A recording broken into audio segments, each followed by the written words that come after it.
ایک گاؤں میں ایک باپردہ خاتون رہتی تھی جن کی ڈیمانڈ تھی کہ شادی اس سے کریں گی جو انہیں باپردہ رکھے گا۔ ایک نوجوان اس شرط پر نکاح کے لیے رضامند ہو جاتا ہے، دونوں کی شادی ہو جاتی ہے۔ وقت گزرتا رہتا ہے یہاں تک کہ ایک بیٹا ہو جاتا ہے۔ ایک دن شوہر کہتا ہے کہ میں سارا دن کھیتوں میں کام کرتا ہوں، کھانے کے لیے مجھے گھر آنا پڑتا ہے جس سے وقت ضائع ہوتا ہے، تم مجھے کھانا کھیتوں میں پہنچا دیا کرو۔ بیوی اس بات پر راضی ہو جاتی ہے۔ وقت گزرتے گزرتے ایک اور بیٹا ہو جاتا ہے جس پر شوہر کہتا ہے کہ اب گزارا مشکل ہے، تمہیں میرے ساتھ کھیتوں میں ہاتھ بٹانا پڑے گا۔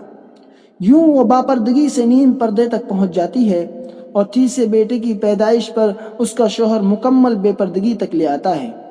وقت گزرتا رہتا ہے یہاں تک کہ اولاد جوان ہو جاتی ہے۔ ایک دن یوں ہی بیٹھے بیٹھے شوہر ہنسنے لگتا ہے۔ بیوی سبب پوچھتی ہے تو کہتا ہے کہ بڑا تو پردہ پردہ کرتی تھی، آخرکار تیرا پردہ ختم ہو گیا، کیا فرق پڑا پردے اور بے پردگی کا؟ زندگی تو اب بھی ویسے ہی گزر رہی ہے۔ وہ بولتی ہے کہ تم ساتھ والے کمرے میں چھپ جاؤ، تمہیں پردے اور بے پردگی کا فرق سمجھاتی ہوں۔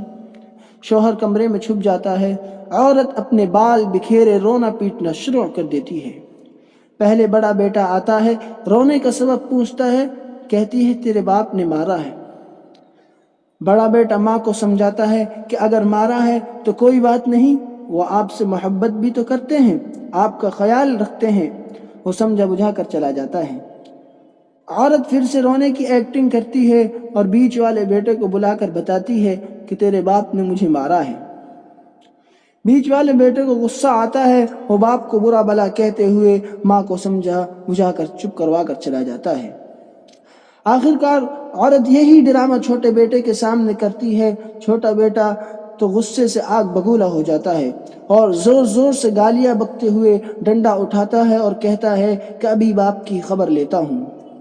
پھر عورت شوہر کو بلا کر بولتی ہے کہ پہلے میرے پردے کے وقت پیدا ہوا تو اس نے تیرا پردہ رکھ لیا، دوسرا نیم پردے کے زمانے میں پیدا ہوا تو تیری آدھی لاج رکھ لی، جبکہ تیسرا جو مکمل بے پردگی کے زمانے میں ہوا تو وہ مکمل طور پر تیری عزت کا پردہ اتارنے گیا ہے۔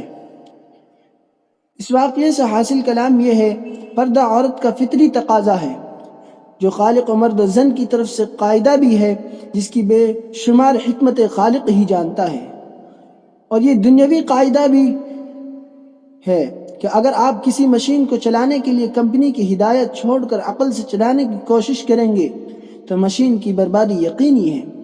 یہی وجہ ہے کہ جو لوگ مغربی دنیا یہ تجربہ عورت کی آزادی کر چکے ہیں، ان سے پوچھو کہ آج وہاں ریپ کا تناسب کیا ہے، ان کے معاشرے میں ماں بہن بیوی بیٹی کو کیا مقام حاصل ہے، اور پھر وہاں کی اولادیں اپنے والدین کے ساتھ کیا سلوک کرتے ہیں، یہ بھی کسی سے پوشیدہ نہیں۔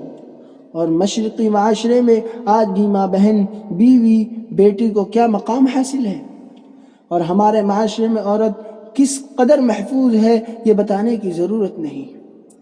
اور جس قدر ماں باپ اپنے بچوں کی تربیت اسلامی اصولوں کے مطابق کرتے ہیں، اسی قدر بچوں سے خدمت کا لطف اٹھاتے رہتے ہیں۔